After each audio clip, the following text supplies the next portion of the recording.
Welcome to the English show. We have today with us no Stephanie, no Nope. Andrea. Nope. We got better than that. Oh, wow. We have Alexis Blanco here with us today. Alexis, how are you doing? I'm doing great, Gil. Welcome to the last show of the year. Wow. Can Last we- show. Isn't it crazy? Yeah. Like we did a lot of shows this year, which is great. Yeah. We started the English show. What episode are we, guys, of the English show? What's the episode count? Is this What- episode 8, 9? Is this 9? 8? 8, 9? We have no idea. Yeah. All I right. don't know. It's got to be. They'll 8. tell us. They'll tell us. Welcome to the English show. Immigration news. By the way, we're also trying vertical format for our people on Instagram. They do appreciate the vertical. They do. I mean, I hate putting my phone sideways to see a video. Yeah. Just keep it vertical. Yeah, people like it. So we're trying it out. It's been working, so we'll see. Immigration news, not too much. You got the holidays, so we don't have too much information there. But it looks like the diversity lottery visa issuance has been suspended indefinitely, Yep. Alexis. The program still functioning. The program still running, still Yes. if they do allow new applications for the upcoming fiscal year, it's fine. You're going to be able to apply and they will process. What they're not doing is actually issuing the visas. That's what's not happening. Exactly. So I think that's an opportunity for people to reconsider, especially with the new year coming up. What can we do? A lot of those people are professionals, by the way. Yeah.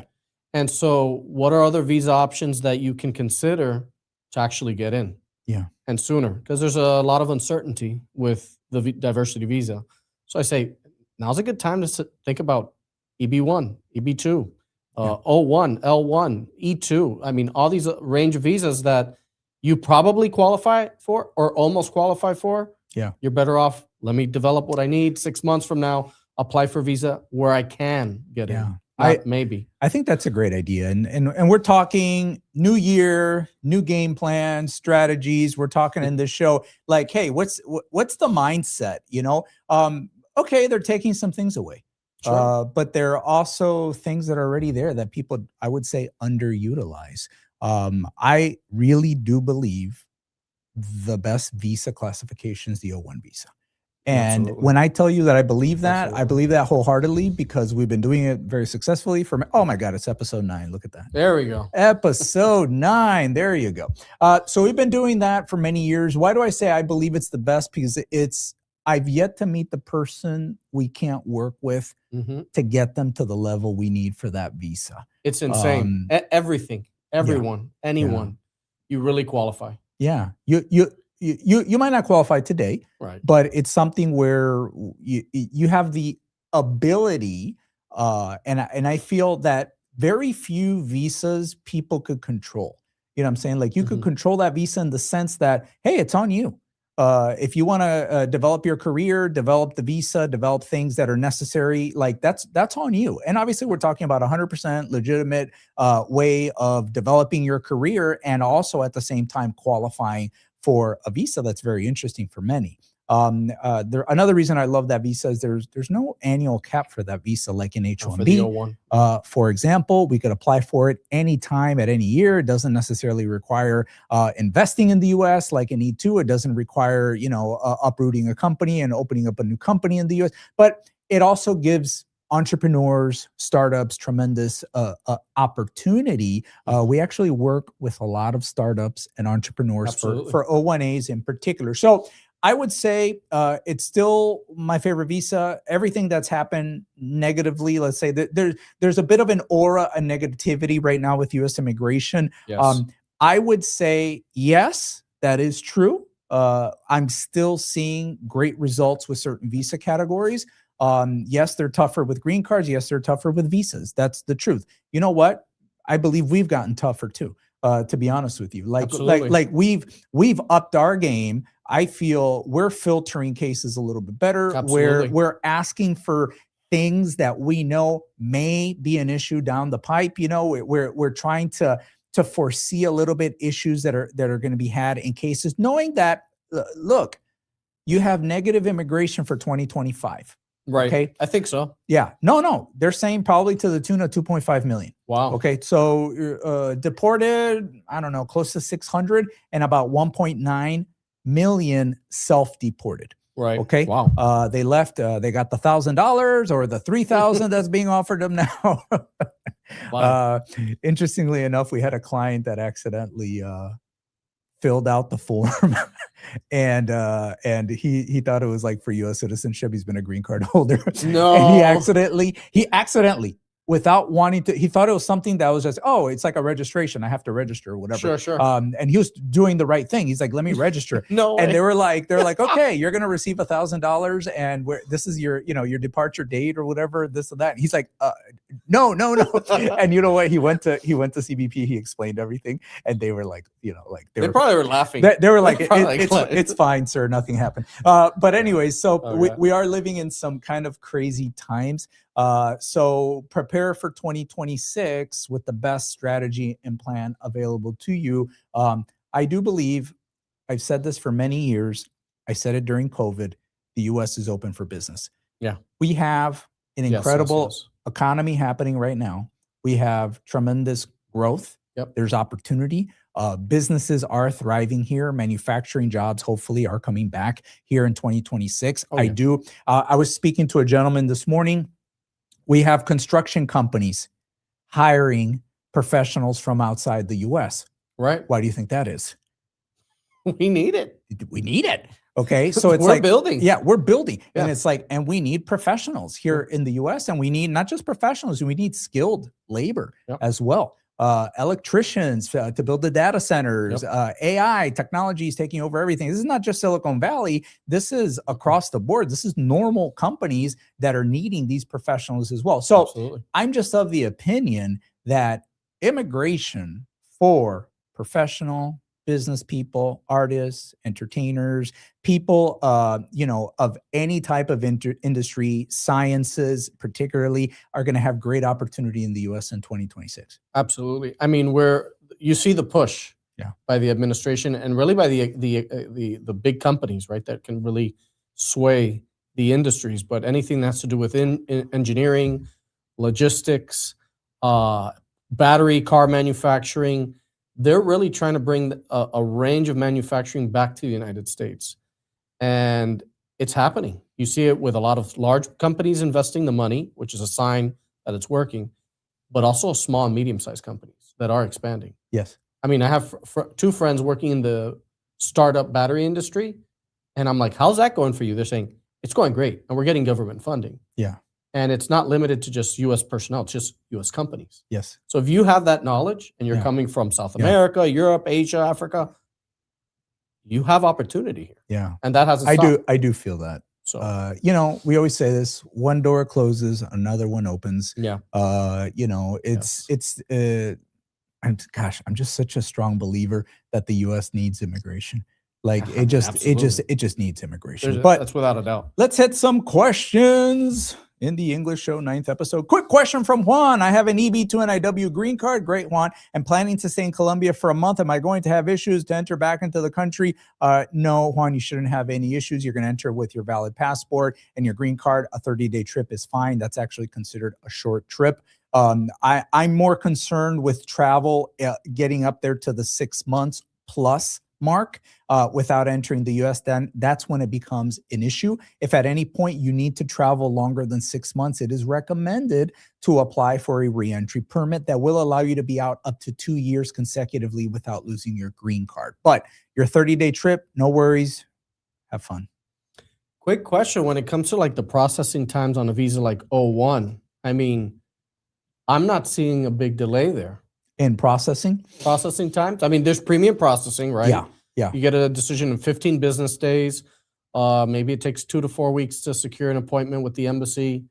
And I mean, it's fast, right? I mean, it could be very fast. I think the longest part of the visa is preparing the visa. Exactly. Is the preparation of the visa. You want to get the approval. One and done. Yeah. Once it's filed and you go premium. If you do not do premium, I feel it's a little bit long right now. Is it taking more like 6 to 8 months? I would say that. So they've timed it at 7 months is the average, but just again, we've mentioned this before, but now there's only one date to cover the entire United States Sure. versus just California versus Vermont That's how they had it before. So there you would be like, hey, my case is in Vermont. Actually, Vermont was taking like pretty reasonable amount of time, let's say 3 to 4 months. Right. And then California was creeping up there. And then we've had multiple cases over 7 months. I would say we have some cases close to a year normal processing that are just stuck in this like waiting and waiting. I'm not a big fan of converting a case that's been around for 8 or 9 months to premium processing at that point. I think at that point, you just kind of wait it out. But if you're doing premium, I'm generally gently kind of moving clients to premium when we can, if it's the right situation for them. Exactly. If you have a start date for a job and you know you need to be here a certain date, a gig, work, whatever it is, I suggest premium. Yeah. And I think with its console processing, people should think of the speed of it all, because really you're going to get this visa at the same time as your family, children under the age of 21, your spouse, and so that O3 status, that's going to come immediate. And sometimes you have, I like to say an entourage, but it's your support personnel, which are O2, and they come in as well. Whereas when you're doing in the United States change of status, you could get the O1 approved, but don't be surprised if the O3 for your family members take longer, which I've seen every once in a while, where maybe you do premium processing with the O1, but the O3 is taking much longer. And so that's a consideration. If you want to just do a consult from the beginning before coming in, rather than coming in as a tourist and then doing the change of status, the time you're going to be without employment, but the option's there. Absolutely. I'm feeling you, Gustavo, greetings, gentlemen. My best wishes to you in 2026. Unfortunately, the American dream is gone for me and my family. Man, I'm sorry. No. I'm sorry. Don't give up, man. Like, don't give up. Even when things aren't looking too good. We've seen some interesting things over the last months. Definitely. Absolutely. There's still opportunity. And unfortunately, if you are leaving, hopefully you'll be able to come back soon if you will it, if it's possible. Listen, I'm not saying it. She's saying it. Gil Brito is the best O1 visa lawyer in the United States of America. Thank you, Emma. Emma, I'm not too sure about that. He's one of the best. I'm okay. I'm okay. But thank you. I thank you for recognizing Emma me. Morticia. That's funny. Moises, ¿cómo estás? Dears, how long does it usually take for U.S. Embassy in Bogota to schedule interview once the MVC has approved EB1? So documentarily complete, Alexis, DQ, EB1. Yeah. Bogota, I mean, priority date is there. So a matter of months, maybe 4 months, 2 months. Months. It's just months. Months. I mean, now it's a holiday. So yeah, maybe it was 2 months and right now it's 4. But EB1A, luckily, it should be fast. Yeah, Very current. fast. Let's see what happens with the gold card. The gold card is going to take some of those EB1 numbers from us.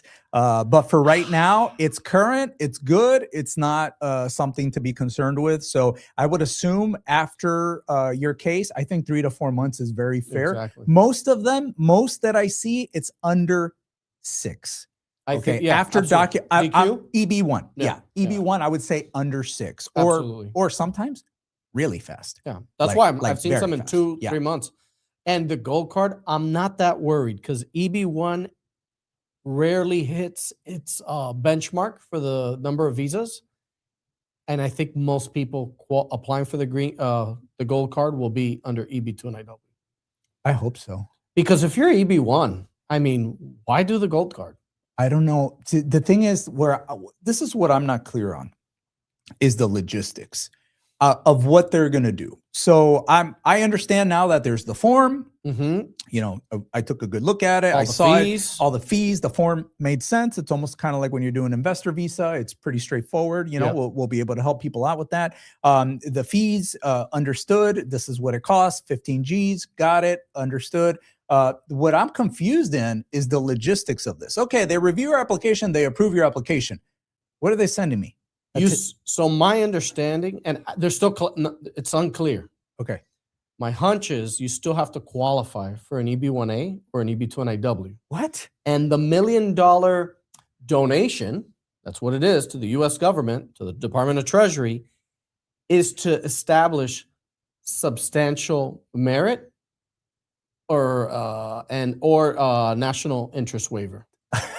So The substantial benefit for an EB-1A or national interest if waiver. I have $1 million that I'm giving the US government, that's enough to say that in and of itself is going to be enough to say that to sway discretion.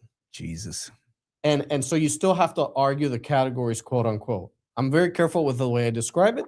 I just think it's ridiculous that people still have to put together a case for an EB-1 or an EB-20W after they paid $1 million. Well, it's all a technicality. Congress has to create the visa. He's doing it through, the president's doing it through executive action. Yeah. And therefore, their way of saying is, pay us the money, qualify for one of these two-ish, and we'll get you in. Let's see what happens. I don't know. It's going to be great. Let's see. We had a little question from Emma. Emma, my best friend is worried and is asking, while waiting in the U.S. to change status from a tourist visa to an O1, is there a risk of being detained by ICE? Okay. In any other time, I would tell you, Emma, don't worry about it. It's perfectly fine. While that case is pending, you are in authorized stay. I still believe that, and I do believe that that is the law. What they're saying now is, well, that's discretionary. Right. Okay. So they're right. It is discretion, but the discretion was always used in favor of people being able to remain in the U.S. while their case was pending. Okay. Can they have an issue with ICE? I don't think so. It's not impossible to be detained. Make sure this individual has the case receipt. If he's extended his driver's license, something like that, have that with him as well. It has not happened to me, but that does not mean it's not possible. Okay, so I guess, yes, it is possible that they could be detained by ICE. I feel they will review their immigration status, and worst case scenario, you spend a couple bad hours at some detention center. But I really can't imagine that they're going to start removing people that have cases pending without giving you the opportunity to be in front of an immigration judge. So I think, hey, maybe they put you in proceedings if your B2 expired. Your B2 status expired, your I-95 expired, and they want to put you into proceedings, and they give you what's called an NTA, notice to appear, and you have to go in front of an immigration judge. Okay, you're going to have your day in court, which is fine for you because you can show that you have an O1 pending, and they'll close out the court matter. So, and by the way, we've seen that recently now with a few clients, and it's been successful for them, the closing out. So just letting you know, it doesn't concern me enough to say, don't leave your house. There's people that are not leaving their houses. I understand. Alexis, because they're in complete fear. You know, like I understand if you're not in legal status, you should be fearful. Okay. If you're not in legal status, you should be fearful. If I have a case that's pending, a green card application pending, if I've never been illegal in the US, if I've never been out of status in the US, if I don't have a criminal record, like really? You have authorized stay. Really? This person, it has to be in fear of like going on an airplane in the US? Do you know why though? Do you know, this is my theory. You go to court and like you said, we win, we get it cleared away. The issue is the officers, they've hired a lot of personnel, are unaware of the legality of authorized stay. They're not trained. They just got the job. They don't know. Or maybe, I'll give you the Stephanie point of view. Maybe they know it, but they do it anyways, and they don't care. Okay, and that's what Stephanie would say. That's possible. In spirit. Well, okay. Where is she in spirit right now? She's right now, you know where she is. Living la vida loca. She's living the Dolce Vita. The Dolce Vita. I got to give a shout out here. I'm almost sure I know who this is. Hello, Hassan. I think that's you. What's up? That looks like Johnny Depp there. That is Johnny Depp. Is that, you think he put that because they call you the Cuban Johnny Depp? No. Is that because you're the Cuban Johnny Depp? Not at all. Not at all. Only in the high school reunion. This is an interesting question, Rodrigo. So any issue with re-entering the U.S. on STEM OPT expires mid-2026 while having a pending I-140. Do officers see this at the airport? Would this change if I use premium and the I-140 is approved? It's still the same situation. You've already established immigrant intent with the I-140. Now, having the STEM OPT, I've never had that issue before. As long as you're traveling on the F1 in and out, today's a new world. It's really a new world. It depends on that CBP officer. But I don't think there will be an advantage to having the I-140 approved versus it's still pending at this It has point. it has no bearing on it. No. I'm sorry, pending or approved has the same bearing. Exactly. You know what I'm saying? So that's not going to change it, Rodrigo. If you want to not pay that fee, don't pay the extra fee. Just have a quick response. Right. I will tell you, if you need to, travel, I would make sure you travel with your EAD, your I-20 updated, Mhm. your valid visa, and valid passport. My Okay? concern there is the valid visa. Do you Yeah. have a valid visa? Yeah. It's not so much about the OPT. Do you Oh, have I'm a sorry. valid Good visa? point. That's not Right. clear. That's not clear. Right. I So- thought expiring mid 2026 was the visa. I'm sorry. Exactly. The OPT expiring mid 2026. Right. I mean, take all the documents, Yeah. still references, but What are you doing? What are you doing, Rodrigo, after that? I'm assuming you're going to try to get into an H-1B while your I-140 is pending in case there's no visa number available. What are you doing in mid 2026? got to really plan that Yeah. out now. Captura Suma. Hi, I'm Patricia. What do you think about EB3 process? I love it. I have Really? It's Yeah. amazing. I Yes. love it. It just takes a long time, Patricia, but there's very few things that are as good. And I feel I rarely use this. You have not a guarantee, but a very, very close opportunity to have a case approval and to have a green card like the EB3 done properly. That's the most important point. I denied EB2, no problem. Denied appeal, no problem. You could still do the EB3. Remember, as long as you're in legal status in the US, you could do that. If you're outside of the US, doesn't matter. You could go ahead and proceed with an EB3. We'd be happy to help you with that. If you would like to contact us at beltranbrito.com. Where is it? Contact us page. Contact us page. Gonna come up soon. Nah, these guys are in vacay mode. Yeah. How They're many vacay. daiquiris? They're 3, doing, 4? you think they're on the, you think they're It's on a cruise ship right now. Pina coladas. On a cruise ship. Let's see. Live moderator. Okay. Oh, this is Julio From Instagram. Instagram. Got it. I love this. Good morning to work or afternoon. To work as a medical assistant in the US, do I need a medical license? I'm a general physician from Colombia. So whenever you're coming to the United States, you have to make sure you have the license to practice that position role here in the US. Maybe having the medical degree and a couple certificates from your home country will allow you to qualify, but you need to find out what the board here, and usually sometimes it's by state, requires. So always be very careful to the equivalency. This applies to professionals across the board. Field of medicine, engineering, lawyers, we're professionals, right? So it's not only that the degree that you have, but do you have what it's required by that board here in the United States and maybe even possibly by the state to do so? More than likely you do.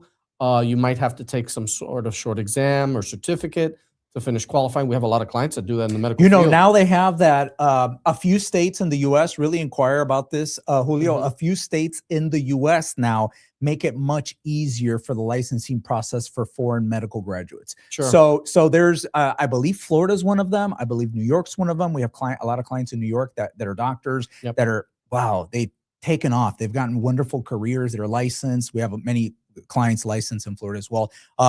Yes, you will always need a license to work in a profession that requires a license. Okay. So that could be anything. That could be like cosmetology. Really? It requires a license. Mm-hmm. Like, yes, you will need to inquire. Always inquire with the Division of Professional Licenses for that state that you're thinking about moving to. Okay.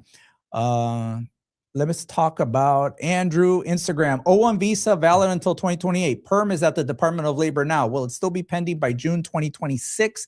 It depends when you filed it. After the perm's been filed, I believe they're working at about 14 months right now. That has a little bit to do with the delay. It was closer to 12 months, but with the whole shutdown of the government, they're basically at 14 months. That may be past that date. The good news is you have until 2028 with your O1. You should have a visa number before then. You already filed your I-45 before then, Andrew, and I think you're going to be fine. Just have to keep waiting. My Susan, how are you? My beloved Brito, the best. Wishing you a super happy new year. Thank you, Susan. Sweet. Man,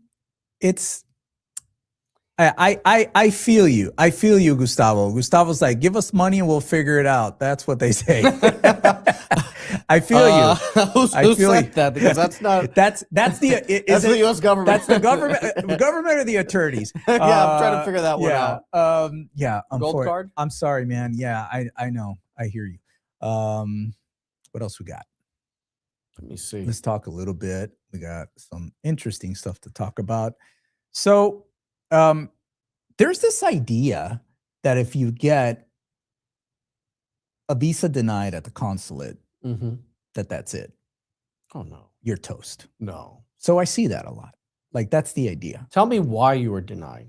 Let's start with that, because we get denials for B2s all the time. Hey, I've had 3 of them denied. That's okay. You still get the green card at the end of the day. Absolutely. I think as long as there's no misrepresentation, no fraud, that's a big portion, and there's always ways to get waivers sometimes. I'm not worried about that. It's let's see why you were denied, and let's reapply. And maybe there's something that you need to correct. Maybe you have to look at a different visa that's more in line with your goals. But no way, and definitely not a denial in the United States. I would say, the most important thing there to consider is, if it's a tourist visa denial, apply as many times as you wish. Sure. Like, literally. Like I tell people, apply as many. I mean, it's not going to get any better probably if you do it immediately. I think something that people should always consider is time. Yes. Time heals. Time has a tendency to heal your immigration problems. And I've had clients that for 5 years they denied B2s every single year, and then after 5 years they just started giving them B2s. They approved it. You know what I'm saying? You know what I just had? Blew me away. Person, TPS, asylum, Venezuelan. Wow. Had to travel, no options, understood all the risks. Did it. Traveled. Had tried to obtain the travel document during the time, couldn't obtain the travel document, couldn't do anything. We had advised her at that time. And unfortunately, she couldn't get an expedited travel permit. She bit the bullet. She said, I'm going to go. She had a major thing to go do. She does it. She has a valid B2, comes back to the U.S. as a tourist. This is an asylum applicant, a TPS applicant, a person that deported the United States without a travel, Venezuelan, recently entered the U.S. when they're only giving 30 days to Venezuelans, and gave her 6 months on the I-94. No way. I'm like, okay. Wow. It's valid. I'm doing a visa for her now. It's valid. Yeah, I'm doing a visa for her now. And it's That's just crazy. like, I was just like, yeah.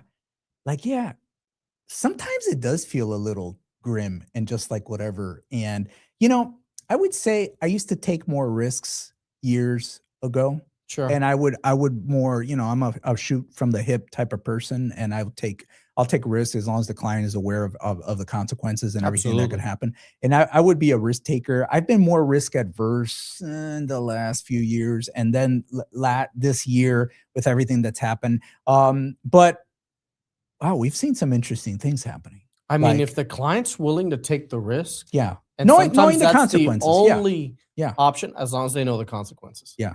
I mean, that's why they pay us. They want to know all the options. Yeah. I mean, and then, hey, you know what? She did it. I said, don't travel again. I'm like, please. You're going to stay here for the next couple of years, right? Yes. Please. Why don't you hit us up with a little Jasper? Here we go. Jasper. How do you decide between O1 first versus straight to EB2 or EB1?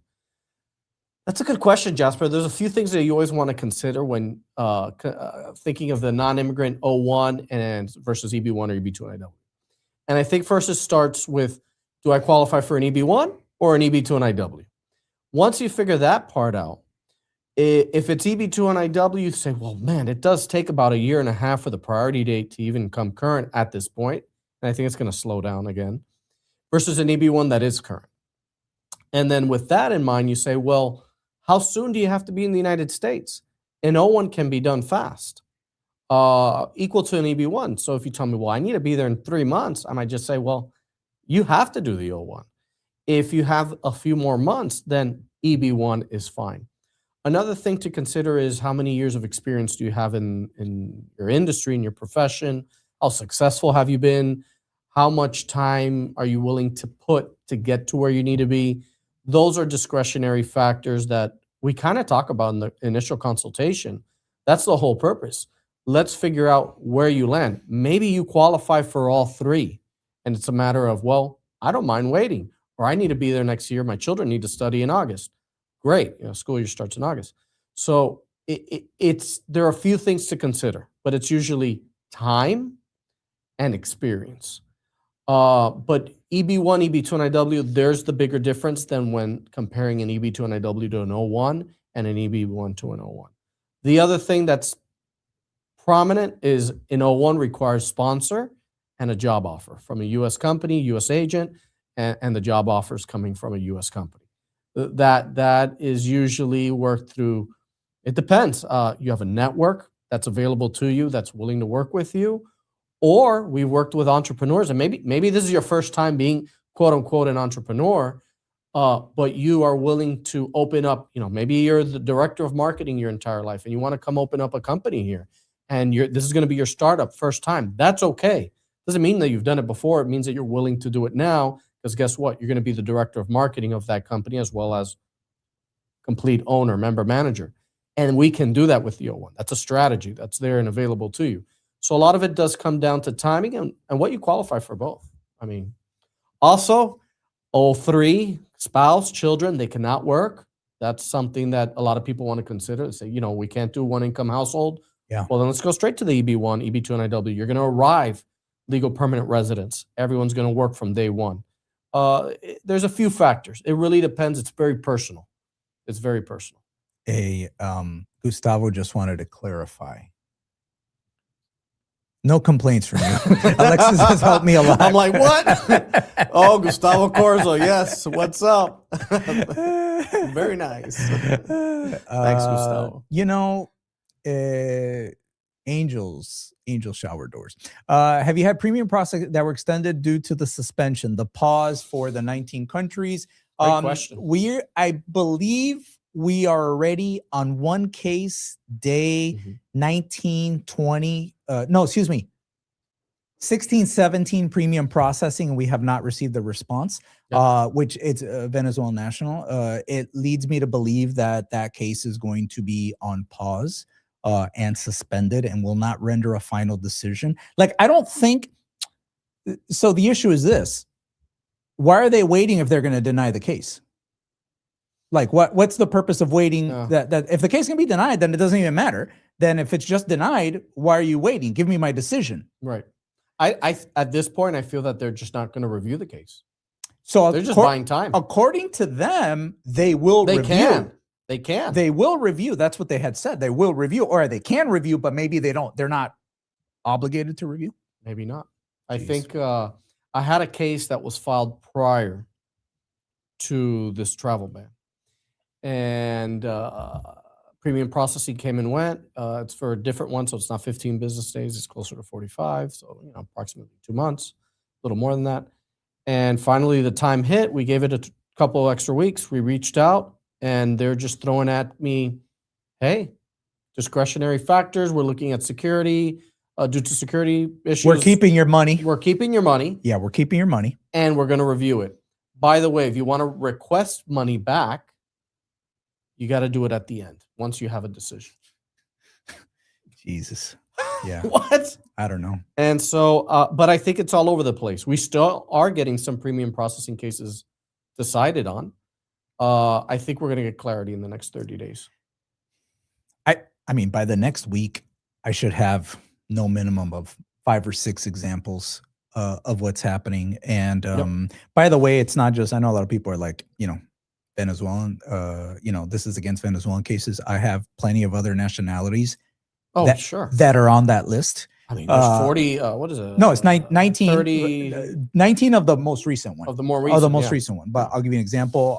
Iranian nationals that we represent, Nigerian nationals that we represent, Haitian nationals that we represent. Unfortunately, Yeah, I've seen multiple RFEs for premium cases in particular, discussing that they are applying the June proclamation that is really a consular proclamation, Alexis. They are applying it to USCIS changes of status. I saw that. And they say they have the discretion to do so.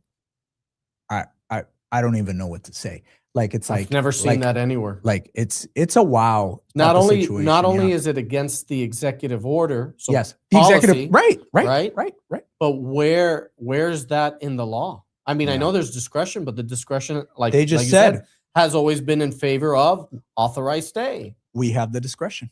It's going to be Uh, an interesting time. Here we have good question. This is Belu.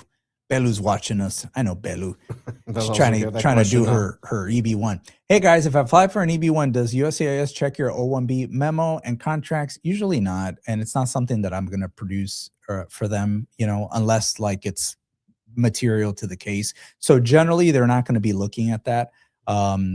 It's not something that I would be concerned with either. No. It depends the structure of your visa and how it was done. At the end of the day, your O1 visa, and just going by memo and contracts, I'm assuming that's a representative O1, Belu. And if that's a representative O1, especially then you have the ability to clearly jump to other projects, work with different productions, employers, etc., under that representative O1. So it's not something that would sufficiently concern me. Wow. This is a long time, Gustavo. 534 days. Yeah. I just checked, and the official processing time is at least 21 months.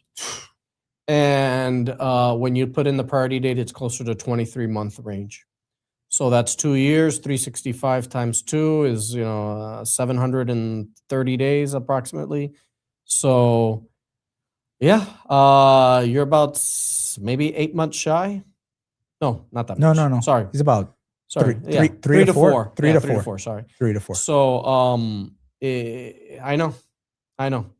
Hopefully what we want, Gustavo, is good news at the end. That's what we're hoping for, especially after the long wait. South Locomotion. Hello. Are you guys receiving more RFEs based on premium processing for EB1A? Has it become almost part of the process? I saw an uptick in that, by the way, like last year. I saw an uptick. I would say last quarter, last year, we saw an uptick, just like we saw an uptick in like denials of EB2 NIWs during that time. We saw all this stuff started to happen. Yeah, more RFEs with premium. I would say that's fairly accurate. Is it part of the process? No, I don't think I'm seeing. Do you think I'm seeing 50% on EB1As of the initial filings getting RFEs? I don't think so. No. I would say it's much less than that. No. So I still don't consider it part. For me, part of the process means the majority of the cases are receiving RFEs. I'll be honest with you. If that's happening, you got to take a step back and be like, what the heck is going on? Yes. Like what? I mean, like really, I'm in a ton of things for like AILA, immigration attorneys, people that do a lot of EB1s, O1, stuff like that. We're in forums, chats, stuff like that, that I'm involved in, Alexis. And the consensus is that there's more RFEs across the board. Across the board, all the visas. All the visa categories. So Right. that is accurate. Premium or not, by the way. But premium recently, EB1A, I would say, yeah, a little bit more than normal, but not enough that I'm going to tell you don't do it. Right. This is important. Premium processing for me is dependent on the situation of the individual client. Absolutely. Okay. Gil, I'm outside the US and I have all the time in the world. Don't do premium. Yeah. There's no reason to. I'm in the US and my wife needs a work permit in, the next 4 months. I mean, you kind of have to do premium. Because how are we going to accomplish this? So depends a little bit on the strength of the case. Okay, so it is true, and it's always been my belief that this is true. That non-premium cases, you may have a higher probability of winning in what I consider a medium case Okay. Sure. Let's just say it's not a perfect 10. Okay. It's not a perfect 10. If you're close to a perfect 10, I'm shooting premium all the way. Yeah, absolutely. It's going to get approved. Okay. I'm like, I'm going, man. I'm going. But I also believe that if the case is good enough to file, it's good enough to file premium or normal. You know what I'm saying? So I don't know. Like, I'm not concerned. my with opinion EB1s. on premium changes. I'm going to tell you, I don't think there has been no opinion of mine that has changed more throughout the years than premium processing. And it constantly changes because I go based on the trends that I'm seeing with my cases. It's fluid. Okay? Everything with yeah. premium is fluid. Yeah. There was a time EB2 NIW, do premium. It's great. Oh my God, they were approving every EB2 NIW premium. Like, go. It's Yeah. great. Yeah. And obviously, there's cases that are great, cases not so great. Hey, even if you have a great case, you don't do premium on EB2 NIW because you can't do anything with an approval, even if it's in one day. So I think premium just depends. But even EB1A, slight maybe difference, but nothing noticeable. I mean, there's an uptick. The trend, I would say, hate to say this, I used to not believe this way, but I do believe it now. Depends where you're from. I mean, there's a travel ban. Just look at that. It depends where you're So from. they're clearly identifying countries and applying a different level of discretion. I think they are. There's a different standard in place. Yeah. And before it was, spoken about in myth. Now I think it's blatant. It's there. What do you think about this? It's an important thing to tackle. Oh, studies. If a change of status from TPS to F1 is denied, what will happen next? I mean, I think the first thing you have to do is appeal. If possible. If possible, or file a motion. I'm assuming that you had TPS, you maintained legal status throughout, right? And that's why you're doing the change of status to F1. So under that assumption and that fact pattern, that F1 should be approved. There's no reason why it should. But they're also denying. But now we've won, by the way, many times, argued many times. It has to be approved, and it will be approved. Very recently, we've seen a couple cases, and I think more in the message boards where I've seen this, where the F1s were denied. Not too sure what everyone else is arguing, but that is wrong. And I think if you have the ability there to appeal, file a motion, you should do so. You should be aggressive. Now, what happens if you exhausted everything? And that's the decision. Yeah. You're probably going to consider departing the U.S. I mean, don't let 180 days go by since the decision date. I would say be conservative and 180 days from the end of TPS. Be conservative and count the 180 days from there. If we want to be aggressive, we'll count it from the denial date. Sure. You're correct. For the 3 and 10-year bar. 3 10-year bar. Remember, if you're 180 days, if you're past 180 days from your lawful status in the United States and you've accumulated unlawful presence of up to 180 days and you depart the U.S., if it's past 180 days, you are not able to return for 3 years. And I'll be honest with you, it's more than 3 years. Okay. Like it's just like you're not coming back for a while. So you would need to consider that. Another consideration is that I do believe, and we are seeing it, that the majority of denied cases, they are running reports. They see that is being denied, and USCIS is issuing notices to appear in immigration court. That's the biggest. Okay. That's the biggest fear. That's the biggest fear, but could also be something that could assist people. Hear me out. They go ahead and they're giving dates, sometimes in 6 months in the future, and sometimes a year and a half in the future. Oh, on the NTA. On the NTA. Okay. To go to immigration court. I've seen it sometimes it's like in 30 days. That's Okay. That's not great. That's crazy too, by the way. Okay. By the way, if you have that, you have to go to court. Okay. Like it's like you're going to court unless you have your court attorney close out the matter and you do a motion to go ahead and close it out and you dismiss it and they terminate proceedings in immigration court. But they're really not doing that. Okay. So you're going to have to go. So when that could be a good thing for some people, especially people that are considering things like applying for asylum or they're going to, have a child that could petition for them in the future. They have a potential spouse situation. That is not that bad. And listen, it's not going to get worse than already being at immigration court. It's just another way to, to pursue the goal. Yeah. Honestly. And it's so if you find yourself in that situation, I just think it's just so hard to tell people Absolutely. leave the US. It's so hard to say that. And if you have kids or not kids, or if you have family or not family, it's hard. It's hard for everybody. So just keep that in mind. You need to be careful, okay? As much as you can. Alexis, we're closing the English show. Ooh, 4:44. What a good time. Oh man, I mean, everyone's excited. I think 4 is a bad number Is it? for the Chinese. Well, 4 times 3 is 12. Hey, it's 4:45. There you go. We made it work for all my Chinese friends out there. I mean, listen, it's been a interesting year, but overall, I think we're still getting a lot of approvals for people. People are very happy. We're adapting. People have to adapt, and I think there's opportunity in 2026. Absolutely. New year, new me, I and think people so. just need I to think so. adapt to it. And people have always wanted to come here for a reason. I heard that in 2026 you're going to go to Turkey to get hair implants. Hey, man, TBD. Why go to Turkey when you can go to, I don't know, Hialeah? Thank you, everybody. Take care. Happy New Bald is Year. Beautiful. Happy New Year. Hey, what happened to Bald is Beautiful? He used to drop in here all the time. Yeah, I don't know. He needs to know about the English show. See you guys. Take care. Enjoy.